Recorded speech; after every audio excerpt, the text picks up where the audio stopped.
ভ্যাবো সূর্যবংশী গতকাল আমরা সকালে জানি টিম ইন্ডিয়া আফগানিস্তান শ্রীলঙ্কা এই টিমের একটা ট্রাইব্যুনাল সিরিজ চলছে। সেই ম্যাচে ভ্যাবো সূর্যবংশী চান্স পায়।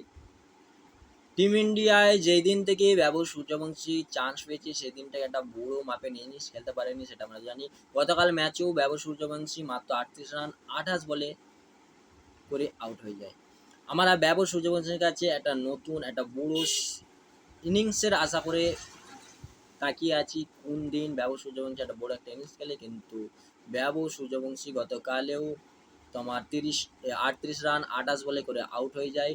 এখন পর্যন্ত যতগুলো ম্যাচ খেলেছি ভ্যাবো সূর্যবংশী এই ট্রাইব্যুনাল টিম ইন্ডিয়া এই টিমে এখন পর্যন্ত নিজের 50টা রানও করতে পারেনি ভ্যাবো সূর্যবংশী। এখন পর্যন্ত 50 রান, নিজের সেঞ্চুরি তো দূর কি বাদ, 50 পর্যন্ত করতে পারেনি ভ্যাবো সূর্যবংশী। দেখা যাক কবে করে। আমরা সেই আশায় ভ্যাবো সূর্যবংশীর অনুগামী যারা ভক্ত আছে তারা সেই আশায় বসে আছে ভ্যাবো সূর্যবংশী কবে 50টাও কমসে কম টিম ইন্ডিয়ার হয়ে করবে।